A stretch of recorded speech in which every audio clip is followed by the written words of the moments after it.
"Mom, my father-in-law hit me." Those words my daughter Emily Miller said to me over the phone cut my chest open like a knife.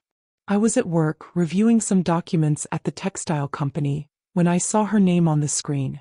It was noon. Emily never called me at that hour. "Sweetheart, what happened?" Silence. Then her broken voice. "Mom, my father-in-law hit me because the food was too salty. My husband saw everything and said nothing." I felt my blood turn to ice. "Where are you?" "At his house, Mom. I'm locked in the bathroom. I'm scared." I hung up. My hands were shaking. "My name is Susan Miller. I am 55 years old. I have worked my entire life as an accountant at a textile company here in Austin, Texas. I raised Emily on my own after separating from her father when she was 12. He was a police officer, a good man, but life took us down different paths.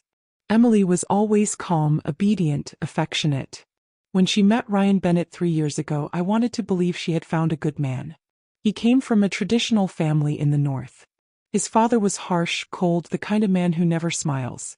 But Ryan seemed different. I was wrong. 20 minutes after that call, I was in my car, driving like a madwoman toward their house. I was not alone. I called George Turner, Emily's father, and told him everything in 30 seconds. "Don't say anything else, Susan. I'm on my way." We met 2 blocks from the house. George was wearing his uniform. I was carrying something else. When we stopped in front of the door, my heart was pounding so hard I thought it would burst out of my chest. I rang the doorbell. Heavy footsteps. The door opened. It was him, Emily's father-in-law, Richard Bennett, Ryan's father. A large man with thick arms and a cold stare that went straight through me. "What do you want?" he said with contempt. I said nothing. I simply raised what I was holding in my hand. And when he saw what it was, his face changed. Everything changed. Before I tell you what happened that day in front of that door, you need to understand how we got there. Because Emily was not always that frightened woman, locked in a bathroom, afraid of her own father-in-law. There was a time when my daughter was free. I remember when Emily was 23. She had just finished her degree as a preschool teacher. Every Sunday she came to my house for lunch. I would prepare pot roast, mashed potatoes, green beans. She arrived with her hands full of drawings her students had made for her. "Look, Mom, this child drew me with wings. He says I'm an angel." She laughed. It was a clean, sincere laugh. She sat at the kitchen table, drank spiced coffee, and told me about her plans. She wanted to open her own little school someday. She wanted to travel. She wanted to be happy. I watched her there with the afternoon sun coming through the window and lighting up her face, and I thought, I did it. I raised her on my own, but I did it. Emily never gave me trouble. She never stayed out late partying, never lied to me, never disrespected me. She was a kind daughter, too kind maybe. When her father and I separated, she was 12. It was hard. George worked a lot and was almost never home. I felt alone. He felt misunderstood. There were no screams, no blows, no other woman or other man. There was only silence. One day he left. I stayed with Emily, but George never stopped being her father. He picked her up on Saturdays, took her to the park, to the movies, to eat burgers and fries at a place they loved. Emily adored him and he adored her. Over the years, George and I learned to be friends. We were no longer a couple, but we were parents, and that never breaks. Emily grew up seeing a separation handled with dignity, without hatred, without revenge. Maybe that is why, when she met Ryan, she believed all men were like her father. Good deep down, capable of change. He was wrong. Ryan entered her life 3 years ago. Emily was working at a preschool in Hyde Park. He was an accountant at a construction company. They met at a birthday party of a mutual friend. The first time Emily told me about him, I noticed something different in her voice. "Mom, I met someone." "Oh yeah? What is he like?" "He's serious, hardworking. He says he wants to start a family." I like that. These days, finding a man who talks about family is rare. When I met Ryan, he seemed polite. He arrived at my house with flowers, shook my hand, called me Mrs. Miller with respect. He was tall, slim, light brown skin, brown eyes, and a shy smile. We talked for hours. He told me he was from Lubbock, Texas, that his family was traditional, that his father had been in the military and now ran a spare parts business. He said he admired hard-working women like me, that raising a daughter alone was something he deeply respected. I wanted to believe him. But there was something that bothered me that day, something small, almost invisible. When Emily went into the kitchen for more coffee, Ryan looked at me and said, "Mrs. Miller, I come from a family where the man provides and the woman takes care of the home. But I understand Emily working. That's fine, for now." Those 2 words stayed with me. But Emily was in love and I wanted to see her happy. They married a year later. It was a simple wedding in a garden in the south of the city. Emily wore a white lace dress, simple but beautiful. George walked her down the aisle. I cried. Ryan promised to love her, protect her, respect her. I believed him. The first few months were good. Emily came to my house often. She told me Ryan was attentive, that they cooked together, that they went for walks on Sundays. She seemed happy. But little by little, the visits became less frequent. "Mom, Ryan wants us to spend more time with his family." "That's fine, sweetheart." Then she stopped coming on Sundays. "Mom, my father-in-law invites us to lunch every Sunday. He says it's a family tradition." I understood, but something inside me grew uneasy. "You miss me, don't you?" She laughed, but it was no longer the same laugh. One day I noticed something on her face. A shadow. A kind of exhaustion that did not come from work. "Are you okay, sweetheart?" "Yes, Mom. I'm just tired." But her eyes said something else. I wanted to ask more. I wanted to insist. I did not. And that was my first mistake. Because when a mother feels that something is wrong with her daughter, she must act. I stayed silent. And that silence of mine almost cost Emily everything. Now, standing in front of that door with George by my side and that object in my hand, I understood something. Sometimes a mother's love is not enough just to be there. You have to act. And that day I was going to act. The first time something was not right was 6 months after the wedding. At the time I did not see it. No one did. But now, looking back, I understand that everything started there. It was a Saturday afternoon. Emily came to my house without warning. That alone was strange. Since she got married, she always told me in advance. "It's just that Ryan wants to know where I am," she used to say. I thought it was affection. It was not. That Saturday, Emily knocked on the door with trembling hands. Her eyes were red as if she had been crying. When I asked if she was okay, she smiled. "Yes, Mom. I just came to see you." I hugged her.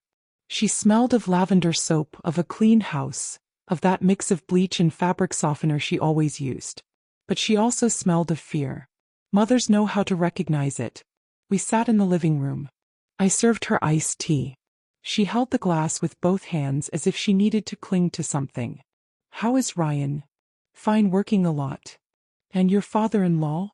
She stayed silent for just a second. That was enough. "Fine, he's demanding, but that's just how he is." That word should have warned me. I did not want to see it. Emily stayed with me all afternoon. We watched an old movie, one of those we used to watch when she was a child. We ate popcorn. We laughed. For a moment I felt that everything was fine. But when she left, before getting into her car, she turned around and said, "Mom, if one day I need to stay with you for a few days, can I?" My heart stopped. "Of course, my daughter. This will always be your home." "Why are you asking that?" "For no reason. I just wanted to know."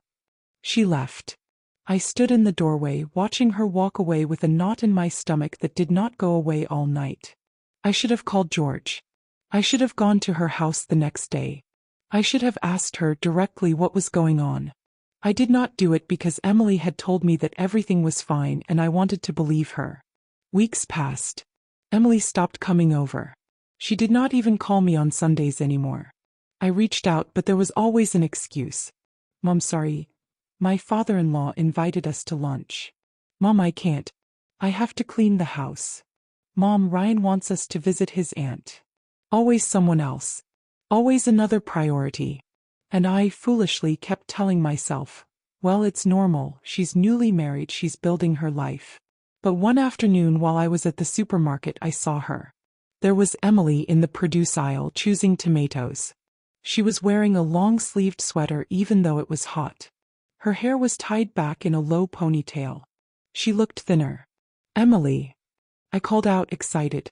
She turned around. Her face lit up for a second, and then I saw something in her eyes, something like panic. Mom, what a surprise. I walked up and hugged her. She went stiff. How are you, sweetheart? I haven't heard from you in weeks. Sorry, Mom. I've been busy. Busy with what? You don't even call me anymore. You know, the housework.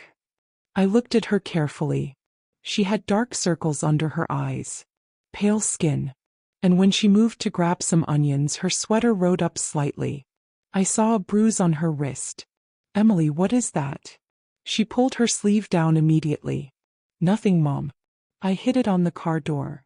You know how clumsy I am. She smiled. But that smile did not reach her eyes. I wanted to insist. I wanted to grab her arm, take her to my house, sit her at the kitchen table and say, tell me the truth, what is happening to you? But at that moment her phone rang. He pulled it out of her pocket. I saw the name on the screen, Ryan. And her face changed. Instantly, as if someone had turned off the light inside her. Sorry, Mom. I have to answer. She stepped a few feet away. I stayed there, pretending to check avocados but listening. Yes, I'm on my way. No, I didn't take long. I'm buying what you asked for. Yes, your dad already got home. I know. I'm coming, Ryan. I'm coming. She hung up and walked back to me. She was no longer smiling. Mom, I have to go. So fast? We haven't even talked. I know. Sorry. My father-in-law got home early and I have to prepare dinner. I felt something tighten in my chest. Does your father-in-law live with you? No, Mom. But he eats with us almost every day. You know, Ryan is his only son and since his wife died, he's alone. And you're okay with that? Of course, Mom. It's normal. He's his father. It was not normal. But I said nothing. Emily gave me a quick kiss on the cheek, grabbed her cart and left almost running. I stood there in the middle of the supermarket, my hands empty and my heart tight. That night I couldn't sleep. I called George. George, we need to talk about Emily. What happened? I don't know, but something isn't right. I saw her today. She has a bruise on her wrist and she looks very thin, very nervous. And you think Ryan is hitting her? I don't know. She says no, but I feel like something is wrong. Susan, if you suspect something, we have to do something. I know, but I can't accuse him without proof. What if I'm wrong? What if Emily gets angry with me? George sighed. All right. I'll try to find her and talk to her alone. I hung up, but George couldn't talk to her. Every time he tried to see her, Emily had an excuse. She was busy, she was tired, Ryan couldn't that day. Her father-in-law needed something. Always something. And I, from a distance, watched my daughter slowly fade. Little by little. Like a candle someone keeps blowing on gently, constantly, until there is no light left. 3 more months passed. Emily turned 26. I made her a dinner at my house. I invited George, I invited her friends, I invited Ryan. Ryan arrived late. He arrived serious. He sat at the table without smiling, without speaking to anyone. Emily was next to him, silent, tense, as if she were waiting for an explosion. I tried to make the night nice. I prepared her favorite food, lasagna, garlic bread, and a fresh salad. I put on music, brought out the cake. But the tension was so thick you could cut it with a knife. When we sang the Happy Birthday song, Emily tried to smile, but her eyes were full of tears. After dinner, Ryan stood up. We're leaving. My dad is waiting for us. Your dad? I asked. But it's Emily's birthday. I know. But he wants to see her too. She's his daughter-in-law. Emily stood up without saying a word. He gave me a quick hug. Thank you, Mom. It was beautiful, my daughter. Why don't you stay a little longer? Your friends just arrived. I can't, Mom. Ryan is right. His dad is waiting for us. They left. I stood there watching the door close, the cake half eaten and the candles still burning. George came up beside me. Susan, that man isn't right. I know. And Emily isn't either. We have to do something. But what, George? What do we do if she won't let us help her? He had no answer. No one did. And meanwhile my daughter was slipping away. And I, her mother, didn't know how to save her, until that day. The day she called me with a broken voice and said, Mom, my father-in-law hit me, and I understood there was no more time for doubt. It was time to act. After that birthday, something changed in me. I could no longer pretend that everything was fine. I could no longer wait for Emily to tell me the truth, because the words of a suffering daughter do not always come. Sometimes silence screams louder. I decided to visit her without warning. It was a Tuesday afternoon. I left work early, made up an excuse with my boss, and drove to the house where Emily lived with Ryan. It was a small house in the North Austin suburbs. Nothing luxurious but nice. It had a small front yard with purple bougainvillea. When I arrived, Ryan's car was not there. That gave me courage. I knocked on the door. I waited. No one answered. I knocked again. Emily, it's me, Mom. I heard slow footsteps, as if someone were hesitating about whether to open the door or not. The door opened just a little. Emily peeked out. Her hair was loose, messy. She was wearing an old t-shirt and sweatpants. She looked tired, very tired. Mom, what are you doing here? I came to see you. Can I come in? She looked inside as if she were searching for something, or someone. Ryan isn't here, I said. I saw his car wasn't outside. Emily took a deep breath. She opened the door a little more.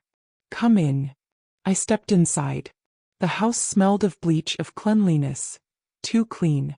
As if someone had been scrubbing for hours. The living room was spotless. Cushions arranged perfectly, the table without a speck of dust, everything in its place, everything perfect. Too perfect. Do you want coffee? Emily asked. Yes, my daughter. Thank you. We went into the kitchen. And there I saw something that broke my heart. On the wall, next to the stove, there was a handwritten list in a man's handwriting. It said, house rules. Dinner must be ready at 7 sharp. The house must be clean before I get home. No visitors without notice. Do not go out without permission. Respect my father as if he were your own. I froze. Emily, what is this? She kept making the coffee without turning to look at me. They're Ryan's rules. Ryan's rules. Yes. He says a house works better when there is order. And you're okay with this? She stayed silent. She poured the coffee into 2 cups, handed one to me, and sat across from me at the kitchen table. Mom, I know you don't understand, but this is how his family works. His father raised Ryan this way, and Ryan wants our home to be the same. And you? What do you want? Emily lowered her gaze. I want my marriage to work. But is this a marriage or a prison? She lifted her face. Her eyes were full of tears. Don't say that, Mom. My daughter, those rules are not normal. That's not love. That's control. It's not control, it's discipline, Emily said. Ryan says women today don't know how to be wives anymore, that they don't know how to take care of a home, that his mother was different, that she knew her place. Her place. I said, Emily, listen to yourself. Since when do you talk like that? Since I understood that if I want this to work, I have to adapt. Adapt, or erase yourself? She stood up. Her whole body was trembling. Mom, I appreciate you coming, but I don't need you telling me how to live my life. I chose to marry Ryan. I chose this. Did you choose this? Or were you convinced that this is what's right? Enough, Mom. Her shout knocked the air out of me. Emily had never yelled at me. Never. She covered her mouth with her hands as if she couldn't believe what she had just done. Tears started to fall. I'm sorry, Mom. I'm sorry. I didn't mean to. I stood up and hugged her. She collapsed in my arms. She cried like I hadn't seen her cry since she was a child. I'm so tired, Mom. So tired. I know, sweetheart. I know. Ryan wasn't like this before, I swear. When we met, he was different, he was kind, he was attentive. But after we got married, he changed. She paused. Or maybe I never really knew him. Has he hit you? She pulled away from me and wiped her tears. No. He hasn't. He's never laid a hand on me. Then, who? Silence. Emily, who? She closed her eyes. His father. The world stopped. What? His father. He yells at me. He tells me I'm useless, that I can't cook, that I can't clean, that I'm not good enough to be his son's wife. Her voice was shaking. And sometimes he pushes me or grabs my arm or throws things at me. Ryan does nothing. He says his dad is right, that I have to learn that his mother put up with more. I could barely breathe. Emily, that is violence. No, Mom. It's not violence. It's just that his father is from another generation. He's one of those tough men, you know how they are. No, my daughter. That's not another generation. That's abuse. And your husband is an accomplice. Don't say that. Why do you defend him? Because he's my husband. And so what? Does that give him the right to let you suffer? Emily stayed silent, staring at the floor. Her hands were shaking. I knelt in front of her and took her hands in mine. Emily, listen to me carefully. You do not deserve this.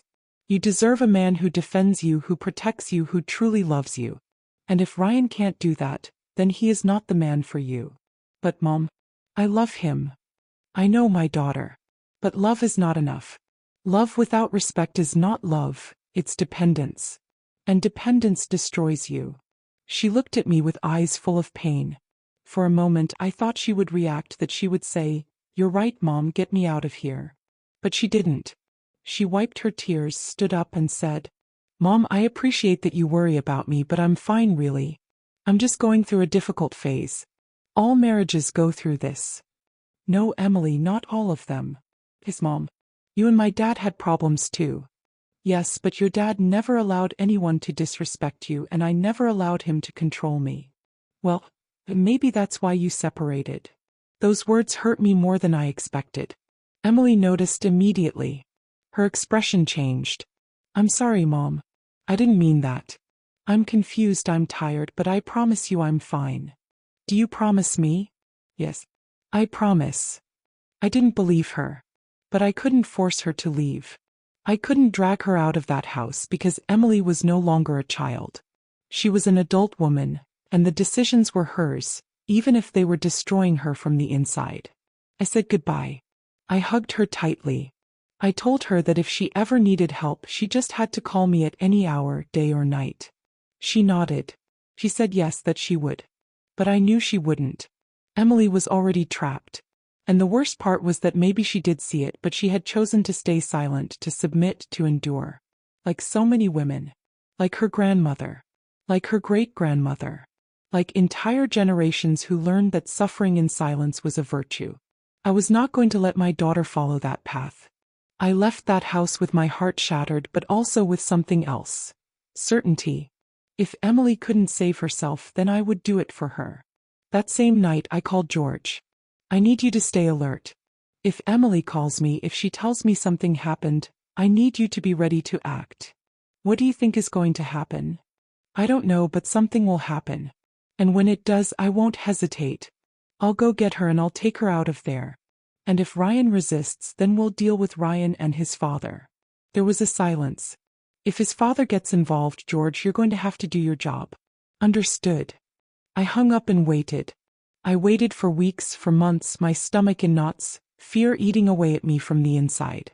I wondered if I was exaggerating, if I was being an overprotective mother, if Emily was really in danger, or if I was just imagining things. Until one day while I was at work, my phone rang and I heard my daughter's voice, broken, terrified. "Mom, my father-in-law hit me." And everything exploded. Sometimes we trust the people we shouldn't. Have you ever been disappointed by someone you loved? Tell me your story in the comments. I want to read you. The months that followed that visit were the hardest of my life. I kept working, kept my routine, but a part of me was always alert, always waiting, like an animal that senses the storm before the first drop falls. Emily called me from time to time. Always short conversations, always with that controlled, measured voice, as if someone were listening on the other end. "Hi, Mom. How are you, my daughter?" "Fine. Are you sure? Is everything okay?" "His Mom. Everything's fine. I have to go. I love you." She hung up. I stayed there with the phone in my hand, feeling that something was wrong and unable to do anything. George told me to be patient, that Emily had to realize things on her own, that if we pressured her, she would pull away even more. Maybe he was right. But patience hurts. It hurts like a slow knife cutting through your chest every day. One afternoon while I was at the supermarket buying vegetables for the week, I saw someone familiar. It was Mrs. Higgins, a neighbor from the area where Emily lived. I knew her because once when I went to visit my daughter, I saw her watering her garden and we said hello. Mrs. Miller, right? Yes, that's me. It's so nice to see you. How is Emily? The question caught me off guard. Fine, why? Mrs. Higgins lowered her voice and looked around. I don't want to interfere, but I've noticed things. My heart started beating faster. What kind of things? Sometimes I hear very loud shouting, a man's voice coming from Emily's house. And once I saw her father-in-law slam the door as he left. He looked furious. After that, I saw Emily at the window. She was crying. I closed my eyes and took a deep breath. When was that? About a month ago. I wanted to knock on the door, but my husband told me not to get involved, that it was a family matter. And have you seen her lately? Yes, but she barely goes out now. I used to see her go for walks or leave for work. Now I hardly see her. And when I do, she's always in a hurry, like she doesn't want anyone to talk to her. And Ryan? He leaves early and comes back late. But his father goes almost every day. Sometimes he stays until night and Emily is alone with him. Well, until Ryan gets home. My hands were shaking. Mrs. Higgins, if you hear shouting again, can you call me? I gave her my number. Please. She's my daughter. She nodded. Of course, ma'am. I have a daughter too. I understand. We said goodbye. I walked out of the supermarket without buying a thing. I got in the car and cried. I cried from rage, from helplessness, from fear. It was no longer just suspicion. Now there were witnesses, there were shouts, there were tears. And I, her mother, couldn't do anything, or maybe I could. Maybe I could do something I had been avoiding. I called George. I need you to look into Emily's father-in-law, Ryan's dad. I want to know who he is, what he's done, whether he has a record. You think he might? I don't know. But a man who treats a woman like that, who screams at her, who shoves her, that doesn't come from nowhere. Someone taught him, or he's always been that way. All right. Let me see what I can find. What's his name? I asked. Richard Bennett, George said. He used to be in the military and now he runs a spare parts business up north. Perfect. I'll call you in a few days. George was a police officer. He had contacts and he knew how to find information. 3 days later he called me. Susan, I found something. What? Richard has a history. 15 years ago his wife, Ryan's mother, filed a domestic violence report. My blood turned cold. What? Yes. But she withdrew it a few days later. According to the report, she said it was a misunderstanding, that they were going through marital problems, that everything was resolved. And after that, nothing. No more reports. He paused and his voice grew heavier. But according to some neighbors from that time, they heard shouting often. And she, the wife, stopped leaving the house. She became very quiet. Very submissive. And how did she die? Officially, cancer 8 years ago. But some people say cancer wasn't the only thing that killed her. That she was very thin, very weak, like she stopped eating, like she gave up. I couldn't catch my breath. George, that man killed his wife. Not with one blow, but he killed her. He snuffed her out little by little. I know. And now he's doing the same thing to Emily. And Ryan. Ryan grew up watching that. Watching his father scream. Watching his mother submit. He learned that this is what marriage looks like. The man gives orders and the woman obeys. And now he's repeating the pattern. I pressed my forehead with one hand. I have to get Emily out of there. But she doesn't want to leave, so I'm going to make her want to. How? I don't know, but I'm going to do something. I hung up. That night I couldn't sleep. I lay awake staring at the ceiling, thinking about Emily, thinking about that house, thinking about that man. Richard, walking in almost every day, shouting, shoving, slowly destroying my daughter's spirit. And I thought about Ryan, the man I believed was good, the one who promised to love Emily, and who now, cowardly, allowed his father to treat her like trash. I decided to do something risky. The next day I left work early. I drove to Emily's house. I knew Ryan wouldn't be there. I knew it would be only Emily and Richard. And that was exactly what I wanted. I got there at 3 in the afternoon. I rang the doorbell. No one opened. I rang again and waited. Finally the door opened. It was Richard. Tall, broad-shouldered, hard face, cold eyes. "What do you want?" he snapped. The tone men use when they think women don't deserve respect. "I'm here to see my daughter." "She's not here." "She is. Her car is right there." I pointed to Emily's car parked in front of the house. Richard clenched his jaw. "I said she's not here. And I say I want to see her." We stared at each other. A silent standoff, a clash of wills. I wasn't backing down. After a few seconds he stepped aside. "Come in, but don't take long. I have things to do." I walked in. The house was dim, curtains closed, the air heavy. "Emily?" I called. No answer. "Emily is in the kitchen," Richard said, crossing his arms. I went toward the kitchen. And there was my daughter, her back to me, standing at the stove cooking. Emily turned around, and what I saw destroyed me. Her face was swollen, her eyes red, and on her left cheek there was a fresh red mark. "Mom," she whispered. Richard appeared behind me. "Your daughter is clumsy. She walked into a cabinet." I looked at him with hate. "She walked into a cabinet, or you hit her?" His face didn't change. No surprise, no guilt. Only contempt. "Ma'am, I suggest you leave. You have no business here." "I have every right to be here. She's my daughter. And she's my son's wife," Richard said. "And as long as she lives in this house, I have the right to correct her when she makes mistakes." "Correct her? Is that what you call it? Hitting a woman is correcting her? If she can't cook, she has to learn. My wife learned, and Emily will learn too." Emily started to cry. "Mr. Bennett, stop," she cried out, breaking. And I snapped. I stepped toward him. Small, yes, but furious. "Don't you ever yell at her again. Don't you ever lay a hand on her again. Because if you do, I will make you regret it." He laughed. A cold, mocking laugh.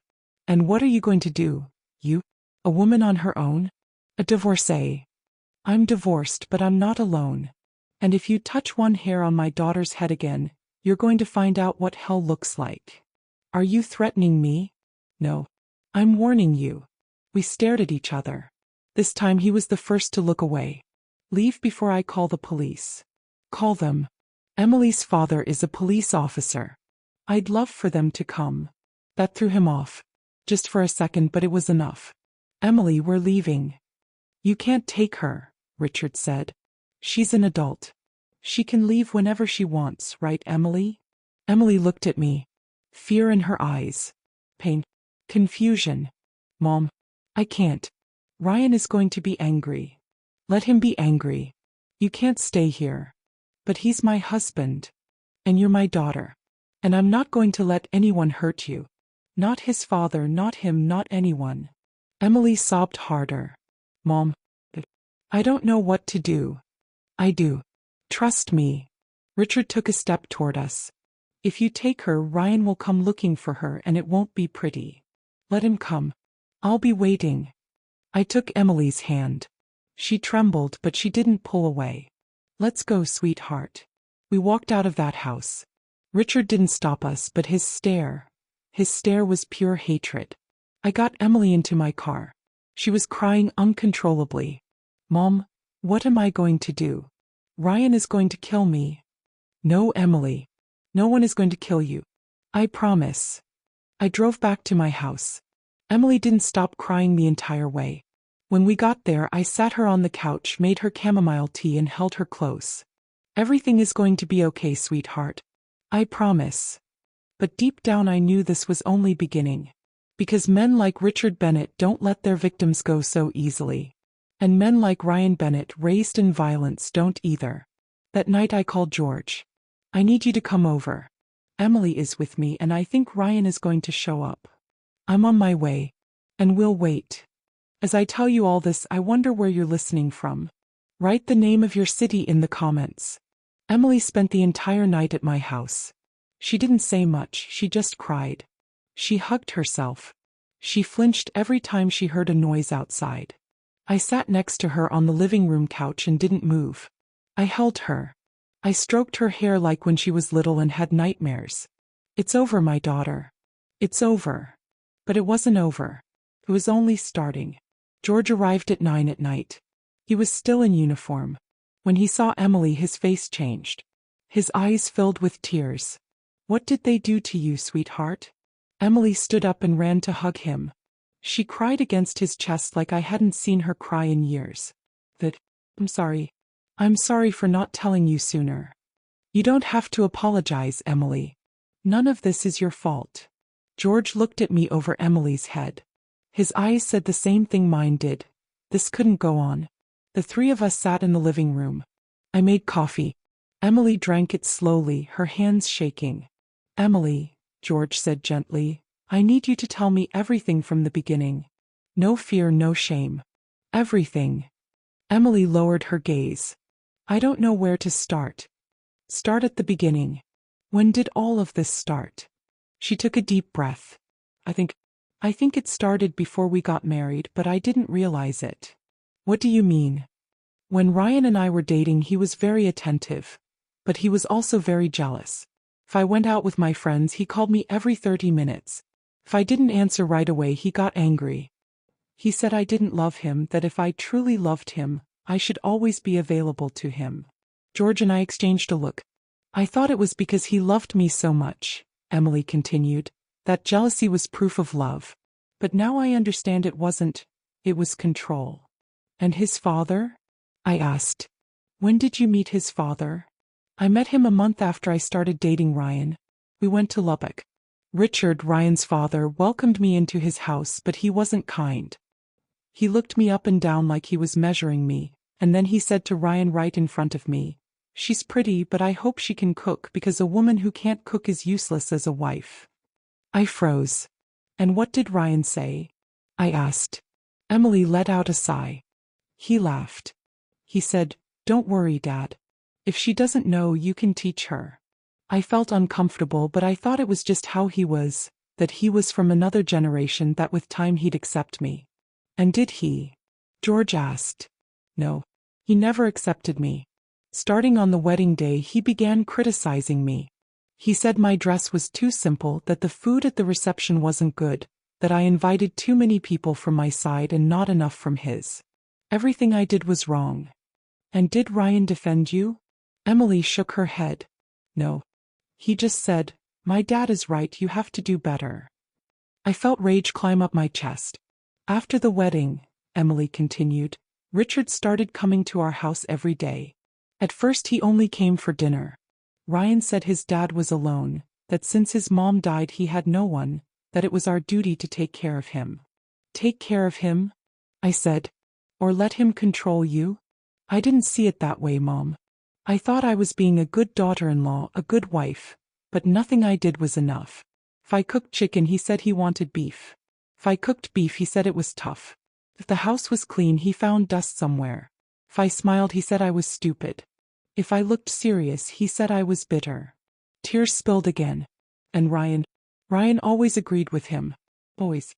He said his dad just wanted to help me, that if I listened to his advice I'd be a better wife. And when did the hitting start? George asked, his voice tight. Emily closed her eyes.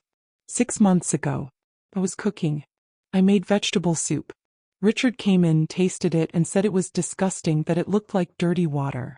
I told him I was sorry, that I'd make it again. But he stood up, grabbed the bowl, and threw it against the wall.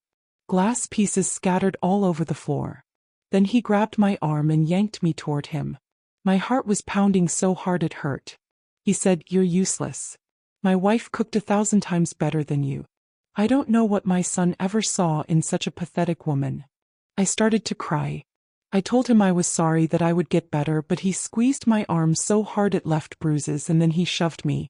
I fell and hit my hip against the table. George stood up. He was furious. And where was Ryan? In the living room watching TV. And he did nothing. He came into the kitchen, saw his dad yelling at me, saw me on the floor, and he just said, Emily, get up, clean this mess. And next time, cook something decent. The silence that followed was heavy, so heavy I could barely breathe. That was the first time, Emily said, but it wasn't the only time. From that day on, Richard became more aggressive. He shoved me, pulled my hair, pinched me, and always with Ryan there watching everything and saying nothing. Why didn't you call me sooner? George asked, his voice breaking. Because I was ashamed, Dad. Because I thought it was my fault. That if I were a better wife, a better cook, a better woman, none of this would happen. George knelt in front of her. Emily, listen to me. None of this is your fault. None. That man is an abuser and your husband is a coward. And both of them deserve to go to prison. But Dad, I love him. I love Ryan. Loving someone who lets you suffer. That's not love, sweetheart. That's fear. Emily covered her face with her hands. I don't know what to do. I don't know how to get out of this. I leaned in and took her hands in mine. You already did, Emily. You're here with us. You're safe. But Ryan is going to come. He's going to force me to go back. Let him come, George said. I'll be here and he's not taking you anywhere. And if he brings his dad, even better. Because I'm going to arrest him for assault. But Dad, I don't have proof. I didn't go to the doctor. I didn't take pictures of the bruises. The proof is on your body and you have your statement. That's enough. Emily shook her head. It won't be enough. Richard has money, he has connections. He can pay for lawyers. He can say I'm lying, that I'm crazy. Then we're going to make sure he can't, I said. They both looked at me. How? George asked. Tomorrow we're taking Emily to the district attorney's office. We're filing a formal report against Richard for abuse, and against Ryan for being an accomplice. Mom, I can't. Yes, you can. And you will. Because if you don't do it now, this will keep going. And one day that man will go too far and he will kill you. Emily fell silent. She knew I was right. All right, she finally said. I'll do it. George nodded. Good. I'll go with you and I'll make sure this report is taken seriously. The three of us hugged. One long hug. A broken family but united. A family that fights, that endures. But that night something else happened. At 11 at night someone knocked on the door. The three of us froze. It's him, Emily whispered. George stood up and walked to the door. Without opening it, he asked. Who is it? It's Ryan. I'm here for my wife. She's not here. I know she's in there. Her mother took her. I want to talk to her. There's nothing to talk about. Leave. I'm not leaving without Emily. Ryan's voice sounded desperate and furious. George cracked the door open just enough for Ryan to see the uniform. I told you to leave. If you don't, I'll arrest you for disorderly conduct. Are you threatening me? No. I'm warning you. Emily is here by her own choice and she's not going anywhere with you. She's my wife. She has to come with me. She's a person. She's not your property. Ryan tried to push the door. George held it firm. Take one more step and I'll cuff you. Ryan froze. He was breathing hard. His eyes were red like he'd been crying or drinking, or both. Emily, he yelled. Emily, come out. We need to talk. Emily stood up from the couch. I tried to stop her but she motioned for me to let her. She walked to the door. George stepped aside. Ryan, Emily said, her voice steady. I'm not coming back. What? What did your mother tell you? Is she putting ideas in your head? No one put anything in my head. I saw the truth. What truth? That your father hit me, and you allowed it. My dad was just teaching you. No. Emily shouted. Your father is abusing me and you're an accomplice. Ryan went quiet. For the first time he had no answer. I loved you, Ryan. I really loved you. But I can't keep living like this. I can't keep pretending everything is fine when it isn't. Emily, please. Let's talk. We can fix this. There's nothing to fix. Tomorrow I'm going to the district attorney's office. I'm filing a report against your father, and if necessary, against you too. Ryan's face shifted from pleading to rage. You're going to report me, after everything I did for you? What did you do for me, Ryan? Let me suffer? Let your father humiliate me? That's what you did for me. I gave you a home, I gave you my last name, You gave me nothing. You only took from me. You took my dignity, my peace, my happiness. Ryan took a step back as if Emily's words were blows. You're going to regret this, he said coldly. Both of you will. George stepped in front of him. That's a threat. No. It's a promise. Because my dad isn't going to stay quiet, and neither am I. He turned and left. He got into his car and sped away. George closed the door and looked at me. This isn't over. I know. He's going to come back, and he'll probably bring his father. I know, George. And when they come back, it's going to be ugly. I know. But this time I'm not letting them hurt my daughter. Emily hugged both of us. Thank you for not leaving me alone. You're never going to be alone, sweetheart, I said. Never. That night the three of us slept in the living room. George on the armchair, Emily and I on the pull-out couch. I couldn't sleep. I stayed awake, staring at the door, waiting for another knock. But no one knocked. And that scared me even more because men like Richard and Ryan don't give up easily. And when they come back all in. The next morning dawned under a gray sky, heavy clouds, like even the weather knew what was coming. Emily woke up early. Deep dark circles under her eyes. She hadn't rested. None of us had. I made coffee, scrambled eggs with beans, set the table and tried to make everything look normal. But nothing was normal. George was there by 8 in the morning. He wasn't in uniform anymore. He wore jeans, a white shirt and a dark jacket. Ready? He asked Emily. She nodded, but her hands were shaking. I'll be with you the whole time, I told her, squeezing her hand. You're not alone. I know, Mom, but I'm scared. It's normal to be scared. But fear can't stop you. You already took the hardest step. Now you just have to keep going. We left the house and got into George's car. I sat in the back with Emily. She clung to my hand like it was a lifeline. On the way hardly anyone spoke. All you could hear was the engine, the city noise, the horns. Life moving forward like nothing, indifferent to our pain. We arrived at the district attorney's office at 9:30 in the morning. It was a gray, cold building full of people waiting. Tired faces, people who had seen too much. People like us. George knew some of the staff. He helped us skip part of the line and brought us to a small office. A woman was waiting for us there, around 40, wearing glasses, hair pulled back. Good morning. I'm Miss Carter, Assistant District Attorney. I understand you're here to file a report for domestic violence. Emily nodded. Yes. All right. I need you to tell me everything calmly and in detail. Okay. Emily took a deep breath and started. She told her story from the beginning. Ryan's jealousy when they were dating, Richard's criticism, the first hit, the soup thrown, the bruises, the constant fear. Miss Carter took notes. Her face didn't show emotion, but her eyes said she'd heard this story 1,000 times. With 1,000 different faces, but always the same story. Do you have physical evidence? Photos of bruises? Medical reports? Emily shook her head. No. I was afraid Ryan would find out. But there are witnesses. A neighbor, Mrs. Higgins. She heard shouting. George added, I can get her statement. Good. That helps, Miss Carter said. So the primary aggressor is the father-in-law, Richard Bennett. Yes. And your husband, Ryan, has he physically assaulted you too? Emily hesitated. Not directly, but he allowed it. He watched his dad hit me and did nothing.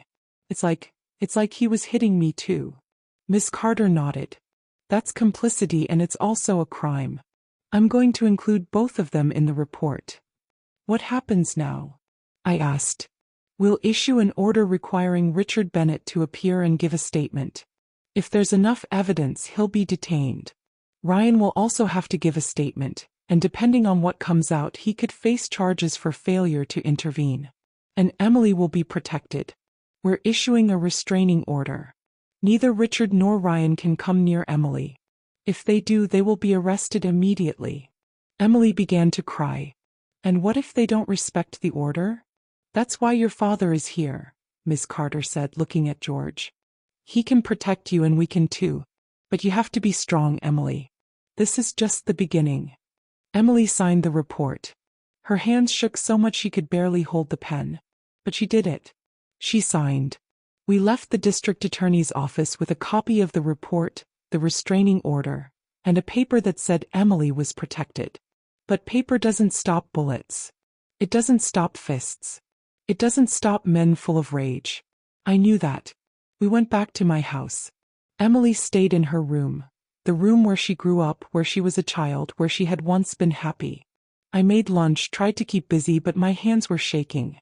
My mind couldn't stop imagining what Richard and Ryan would do when they received the notice. At 3 in the afternoon my phone rang.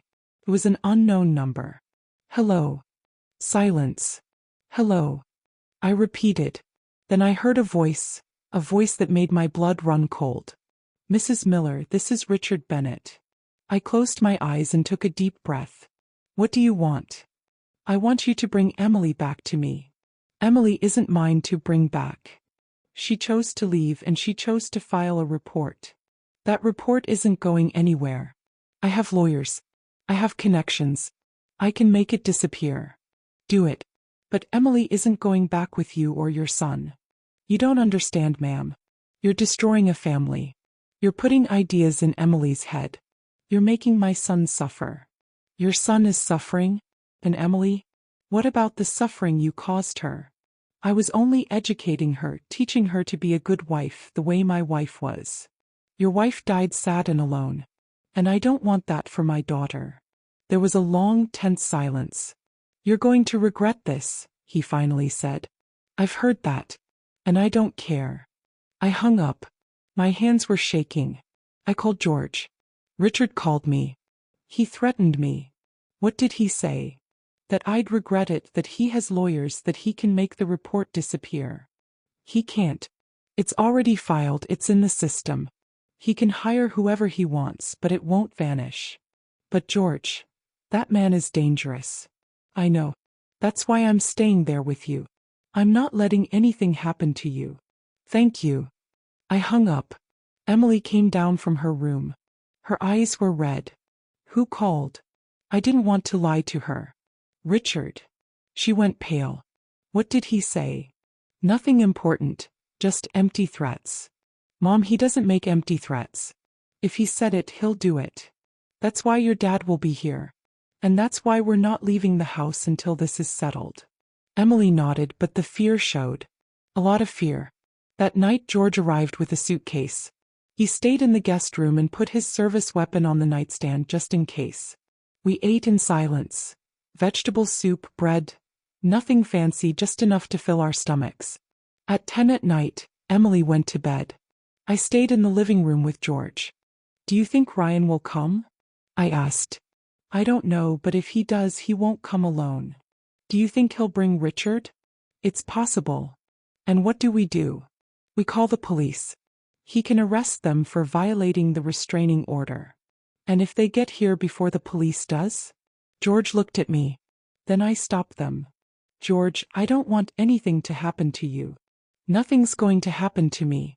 But I'm not letting anything happen to Emily, or to you. I stood up and hugged him. Thank you for everything. You don't have to thank me. She's my daughter and I'll always protect her. I went to bed, but I couldn't sleep. I lay there staring at the ceiling, listening to every sound.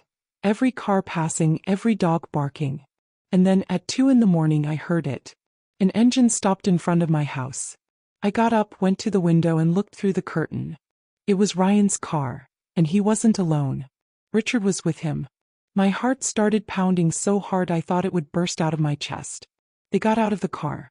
Ryan had something in his hand, but I couldn't see what it was. Richard walked with heavy steps, determined. I ran to George's room. George, they're here. He got up instantly, grabbed his gun and went to the window. Damn it, he whispered. What do? Stay with Emily. I'm going outside. No, George, don't go out. Let's call the police. I already called them, but they're going to take time, and I can't let them get close to the house. He went out. I ran to Emily's room. She was awake, shaking. What's happening, Mom? They're here, Ryan and Richard. No. She started crying. What do they want? I don't know, but your dad is outside. He won't let them in. We held each other. Outside we heard voices. shouting. Emily, come out. We need to talk. It was Ryan's voice. I'm not coming out. Emily shouted from the window. Go away. I'm not leaving without you. She's not coming out. George shouted. And if you don't leave, I'll arrest you. You have no authority here. Richard roared. This is a family matter. It stopped being a family matter when you laid hands on her, George said. There was a struggle, shouting, and then a sound I will never forget. A gunshot. Emily screamed. I screamed. We ran to the window. George was on the ground, bleeding. I still ask myself, did I do the right thing? What would you have done in my place? Everything happened in slow motion. I saw George on the ground. I saw the blood. I saw Ryan with a gun in his hand, trembling, eyes wide, like he couldn't believe what he had just done. I saw Richard standing still, hard, showing nothing, like this was what he expected, like it was part of the plan. I didn't scream anymore. I didn't cry. My body moved on its own. I ran out of the house and toward George. Emily was screaming behind me, but I didn't stop. I dropped to my knees beside him. He was conscious. He was breathing hard. Blood was coming from his left shoulder. George, look at me. I'm okay. I'm okay, he whispered. It's just the shoulder. I pulled off my robe and pressed it to the wound. He winced. Hold on. The ambulance is coming. I looked up. Ryan was still there, standing with the gun hanging from his hand, frozen in shock. Richard took a step toward us. It was self-defense, he said coldly. He threatened us. He pulled his gun. My son only defended himself. Liar. I screamed. You came here. You violated the restraining order. You attacked him. There are no witnesses, Richard said. It's our word against yours. I'm a witness. Emily shouted from the doorway. I saw everything. Richard looked at her with contempt. No one is going to believe a hysterical woman who reported her own family. They'll think you're lying, like always. Emily started walking toward us. She was trembling, crying, but she kept coming. I'm not lying. And I'm going to tell the truth even if it costs me everything. Ryan looked at her. For the first time since he got out of the car, he spoke. Emily, I didn't want to. Going to do what, Ryan? She said, her voice broken but firm. To protect you. That's what I was going to do. Protect you from my father. Protect me from you? Emily, please understand. I didn't know it would happen like this. You knew. You always knew. You knew when your father yelled at me the first time. You knew when he shoved me. You knew when he hit me. And you did nothing. You never did anything. Ryan let the gun fall to the ground. He covered his face with his hands and started sobbing. I just wanted you to be like my mom. She never complained. She always obeyed. Your mom died sad, Ryan. She died alone. He died without love. Is that what you wanted for me? He didn't answer. He just cried. Richard looked at him with disgust. You're a coward, he spat at his son, just like your mother. And in that instant something changed on Ryan's face. Something broke. He looked up at his father and for the first time in his life he answered. No, the coward is you. You beat my mom for years. You made her feel worthless. You killed her little by little. And I let you do the same to Emily because I learned it from you, because I thought that's how you treated a wife. Richard slapped him. Shut up. Ryan didn't move. He just stared at him, tears in his eyes. No, I'm not staying quiet anymore. I'm not going to obey you anymore. I'm not going to be like you. Sirens started wailing in the distance. Richard glanced toward the street. His expression changed. For the first time I saw fear in his eyes. We're leaving, he told Ryan. No, Ryan said. I'm staying. What? I'm staying. I'm going to face what I did. I'm going to tell the truth. If you tell the truth, you're going to prison. I know. And I deserve it. Richard grabbed him by the arm. Don't be stupid. We can still fix this. Ryan pulled away. There's nothing to fix. Not anymore. The patrol cars arrived. 3 of them. 6 officers jumped out with their guns drawn. On the ground. Everyone on the ground. Richard raised his hands. Ryan dropped to his knees. The officers cuffed them.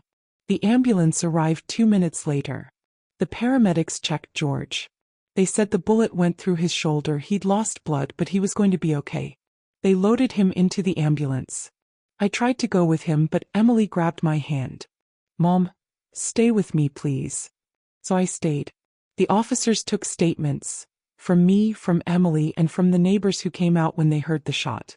Richard didn't say a word. He just stared at the ground, jaw clenched. Ryan, on the other hand, talked. He told them everything.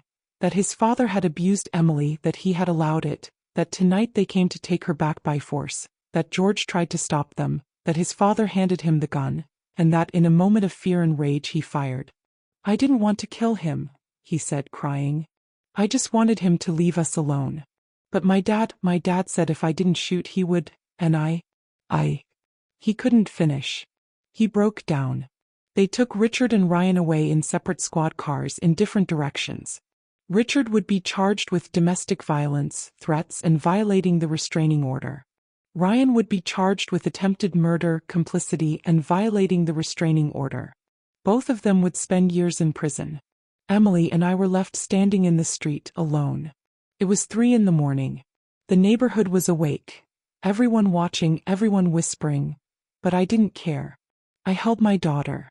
I squeezed her so tight it felt like I was breaking apart. "It's over, sweetheart. It's over. And your dad is going to be okay. I promise you." We went inside. I shut the door. I closed the curtains. We sat on the living room couch. Emily wouldn't stop shaking. "Mom, Ryan shot Dad." "I know, it's my fault." "No, Emily. It wasn't your fault. None of this was your fault. It was Richard's fault. It was Ryan's fault. It was the fault of men who learned that violence is power. But I loved him. I know, sweetheart. But love isn't enough. Love without respect, without dignity, without peace, isn't love. It's destruction." Emily cried against my chest. She cried the way I'd never heard her cry, everything she'd been holding in, fear, pain, shame. And I let her. Because sometimes crying is the only way to start healing. The days that followed were hard. George stayed in the hospital for a week. The bullet had damaged nerves. He needed surgery, physical therapy, but he survived. When I was finally able to visit him, I found him sitting up in bed, his arm in a sling, watching TV. "Hi," I said. "Hi," he answered with a tired smile. I sat beside him. "Thank you for protecting us." "You don't have to thank me. It was my duty. Not just duty. Love. A father's love." He nodded, eyes filling with tears. "How is Emily?" "Better, little by little. She's going to therapy. She's rebuilding her life. And Ryan is in pretrial detention waiting for court. His lawyer says he's going to plead guilty, that he'll accept his sentence. And Richard? He's in custody too, but he still denies everything. He says he's innocent, that Emily is lying, that I manipulated her." George sighed. "Men like him never take responsibility. Never." "I know. But it doesn't matter anymore. Because Emily is free. And that's the only thing that matters." George took my hand. "You did the right thing, Susan. You saved our daughter." "No, we saved her together." We sat in silence. A calm silence. The silence of two people who weren't a couple anymore but were still a team. 6 months passed. Richard was sentenced to 8 years in prison for aggravated domestic violence and threats. Ryan was sentenced to 5 years for attempted murder, with the possibility of a reduced sentence for cooperating with justice. Emily got divorced. It moved quickly. Ryan didn't fight it. He signed everything without arguing. And little by little my daughter smiled again. She started coming over on Sundays. She started drinking spiced coffee with me again. She started telling me her plans again. "I want to open that preschool, Mom. The one I always dreamed of." "Then open it." "Do you think I can?" "I know you can. You're strong, stronger than you think." She smiled. And that smile was real. It was free. One day, sitting at the kitchen table, Emily told me something I'll never forget. "Mom, thank you for not giving up on me." I was never going to give up on you, sweetheart. You're my daughter. And a mother never abandons her child. But a lot of mothers do. A lot of women are going through what I went through and no one helps them, no one listens. That's why you have to tell your story, Emily, so other women know they're not alone, that they can leave, that they can heal. You think so? I know so. And that's what she did. Emily started giving talks at community centers to women who had survived abuse. Women afraid to leave, women who thought there was no hope. And she told them the truth. Leaving is hard, it hurts, it's terrifying, but it's worth it. Because life after abuse is possible. Peace is possible. Happiness is possible. And I, her mother, was there at every talk, every tear, every smile. Because that's what mothers do. We show up, we protect, we fight, even if it costs us everything. 2 years passed since that night. 2 years that taught us justice doesn't always come fast. But it comes. Richard served his sentence at the Huntsville unit. According to a lawyer friend of George, that man who used to be military, who once terrified people just by being in the room, had become someone else. In prison, no one feared him. No one respected him. The inmates knew why he was there: violence against women.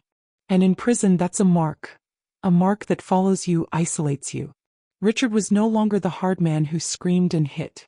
He was an old, hunched man who ate alone, walked with his head down, and no one wanted near them. One day I got a call. It was from the prison hospital. Richard had suffered a heart attack. Not fatal, but not minor. His heart was weak, very weak. The doctor said Richard had asked to speak to someone in his family. His son, his daughter-in-law. But Ryan refused. He said he had nothing to say, that his father had died to him the day he forced him to shoot George. And Emily refused too. Not in anger, not in hatred. She simply said, I already forgave him, but that doesn't mean I have to see him. So Richard stayed alone in that hospital bed. No family. No visitors. No one to hold his hand while his heart failed. He once called me crazy. He once told me I was destroying his family. Years later I learned he was alone in that hospital. Life always collects its debts. I didn't feel joy when I heard, but I didn't feel pity either. I felt balance, because Richard spent his last years the exact way he made so many women feel. Alone, afraid, powerless. Ryan got out after 3 years. His sentence was reduced for good behavior and for cooperating with justice. When he got out, he had nowhere to go. The house had been sold to pay for lawyers. His father was still in prison. And Emily had moved on. He tried calling her once, twice, 10 times. She didn't answer. Until one day Emily decided to meet him. Not because she wanted to go back. Not because she missed him. But because she needed to close that chapter of her life. They agreed to meet at a cafe, public, neutral. I wanted to go with her, but Emily told me, no, Mom. I have to do this alone. I waited for her outside, sitting on a bench, watching people pass, praying silently. Half an hour later, Emily came out. Her eyes were red, but she wasn't crying. Are you okay? I asked. Yes, I'm okay. What happened? He apologized. He told me he'd been in therapy, that he understood all the damage he'd done, that if he could turn back time he would do everything differently. And what did you tell him? I told him I forgave him, but forgiveness doesn't mean forgetting or going back or giving him another chance. How did he react? He cried. He said he understood, that he wasn't expecting anything from me, that he just wanted me to know he was changing, that he was trying to be better. And did you believe him? Emily thought for a moment. I don't know, Mom. Maybe he really is changing, or maybe he just learned to say the right words. But it's not my responsibility to figure that out anymore. It's not my problem. I hugged her. I'm proud of you, sweetheart. Thank you, Mom, for everything. That was the last time Emily ever saw Ryan. Months later I heard through a friend that Ryan had moved to another city, that he was working construction, that he lived alone, that he wasn't dating anyone, that he never talked about his past. Some people would say that's sad, that a man deserves a second chance, and maybe he does. But not with the woman he hurt. Not with the family he destroyed. Ryan lost Emily forever, and that was his greatest sentence. Bigger than prison, bigger than his father's rejection.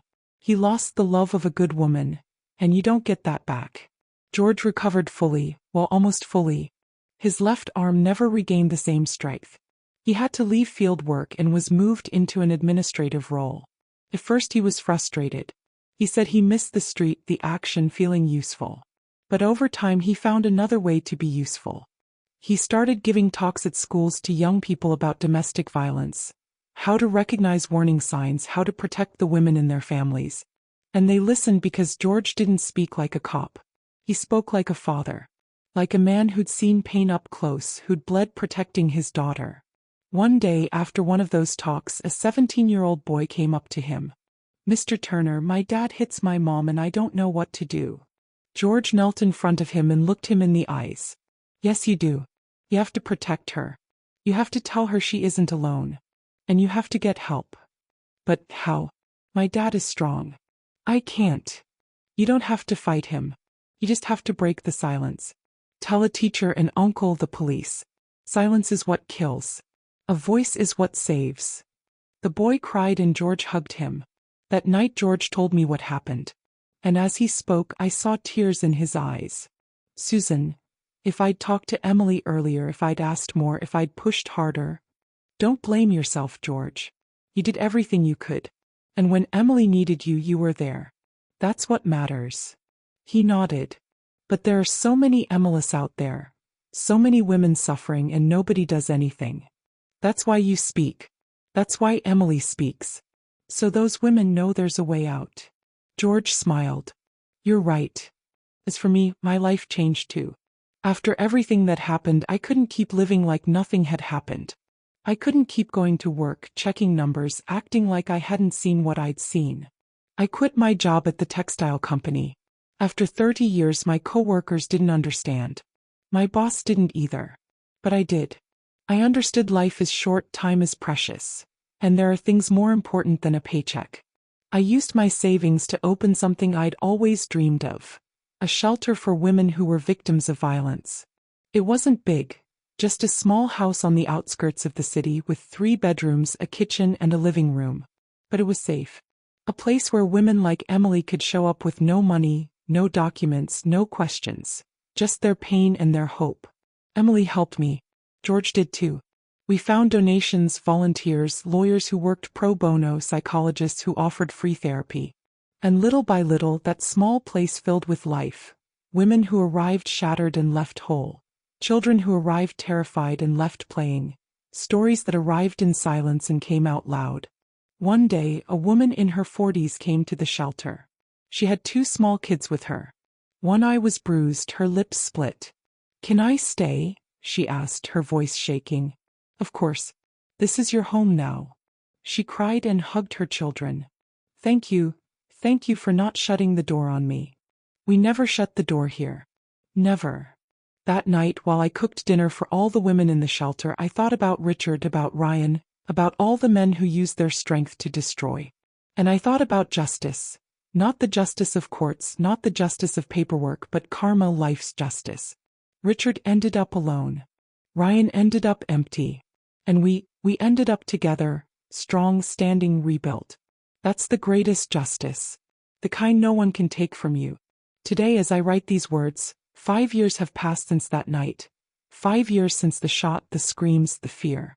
5 years in which I learned pain can become wisdom, wounds can turn into scars that tell stories, and a mother's love is one of the strongest forces that exist. Emily is 31 now. She opened her preschool. It's called Little Steps Preschool. Small, yes, but beautiful, full of color, laughter, kids running and playing. And she's happy. Whole. Free. She met someone. A good man, a teacher like her, someone who treats her with respect, tenderness, real love. The first time she introduced him to me, I was nervous. I was afraid of being wrong again, of trusting someone who didn't deserve it. But when I saw him with Emily, the way he looked at her, listened to her, made her laugh, I knew this time was different. "Mom, I want you to meet Michael." Michael shook my hand and looked me in the eye. "It's an honor to meet you, Mrs. Miller. Emily has told me a lot about you, everything you did for her. I only did what any mother would do." "No, not any mother. You saved her.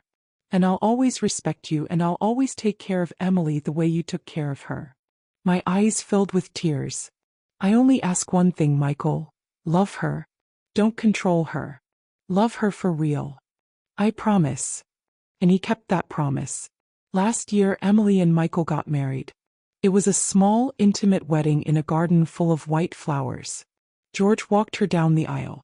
I cried. I cried from happiness, relief, gratitude, because this time my daughter chose well. This time she found the love she deserved. George still gives talks, still saves lives with his words. He also remarried, to a good, calm woman who loves him and takes care of him. He and I are still friends. We're still a team. Because even though our marriage didn't work, our family did. And that's what matters. The shelter grew. It's not just one small house anymore. Now we have 2 houses, 12 rooms, space for 20 women and their children. Every month new stories arrive, new tears, new hope. And every month I see women who arrive broken and leave whole. Women who arrive afraid and walk out brave. A few days ago, a woman in her 60s came to the shelter. She carried an old suitcase, her eyes swollen, her hands trembling. "Can I stay?" she asked. "Of course. Come in." She sat in the living room and started talking. "I was married for 40 years. 40 years enduring it. 40 years staying quiet. I thought it was too late, that at my age it didn't matter anymore. But today my granddaughter told me something that changed my life. She said, 'Grandma, it's never too late to be happy.' She cried and I cried with her. 'Your granddaughter is right,' I told her. 'It's never too late. As long as we're breathing, we can start over.'" He smiled, tired but real. Thank you for opening this door for me. This door is always open. For you. For all of you. Sometimes when I'm alone, I think about everything that happened. About Richard, about Ryan, about that night of blood and screams. And I wonder if I did the right thing, if I could have done something differently, if I could have spared Emily so much pain. But then I see her. I see my daughter smiling. I see her free. I see her alive. And then I understand, yes, I did the right thing. Because a mother can't always stop her child from suffering, but she can be there when it happens. She can hold them. She can fight for them. She can remind them they're not alone. And that's what I did. That's what I'll always do. There's something I learned over these years, and I want to say it to every woman listening to this story. If you're in a relationship where you're being yelled at, controlled, made to feel small, please leave. Leave. Don't wait until it's too late. Don't wait until the violence gets worse. Don't wait until your light is completely gone. Because you are worth more. So much more. It doesn't matter how old you are. It doesn't matter how long you've been there. It doesn't matter how many times they told you that you can't. You can. And you are not alone. There are women like me, like Emily, like all the women who pass through the shelter. Women who will believe you, support you, walk beside you. You only have to take the first step. The hardest one, the most important one. The step toward the door. A few months ago I received a letter. There was no return address, only my name handwritten on the envelope. I opened it. It was from Ryan. It said, "Mrs. Miller, I know I have no right to ask you for anything. I know I don't deserve your forgiveness or Emily's or anyone's. But I want you to know that every day I think about what I did. Every day I carry that weight, and every day I try to be better. Not to get Emily back. I understand I lost her forever, and that's fair. But so that if I ever have children, I don't repeat my father's mistakes. So the cycle ends with me. Thank you for saving Emily. Thank you for doing what I never had the courage to do. With respect, Ryan." I read the letter several times. I didn't feel anger. I didn't feel forgiveness. I didn't feel anything. Because Ryan is no longer part of our lives. What he feels, thinks, or does no longer matters. The only thing that matters is that Emily is okay. That she's alive. That she's happy. I put the letter in a drawer and never read it again. Today, as the sun sets behind the mountains, I sit in my backyard with a cup of spiced coffee in my hands. The same mug Emily used when she was a little girl. I think about the road we traveled, about everything we lost and everything we gained. And I understand that life isn't perfect. That it doesn't always have happy endings. That justice sometimes takes time. That pain can last for years. That scars don't always fade. But I also understand this. Life goes on. Love goes on. Hope goes on. And as long as there are women willing to fight, to break the silence, to open doors, there will be a future. There will be freedom. There will be peace. If my story helps even one woman open her eyes, it was worth it. If it helps one mother take action, it was worth it. If it helps one person understand that real love does not hurt, it was worth it. Because stories aren't told just to remember the past. They're told to change the future. And this is my gift to you, to all of you, to every woman who needs to hear that yes, it's possible, yes, there is a way out, yes, there is life after pain. Thank you for listening until the end.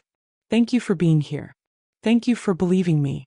And if you're going through something similar, if you know someone who is suffering, please act. Don't wait. Don't hesitate. Don't be afraid.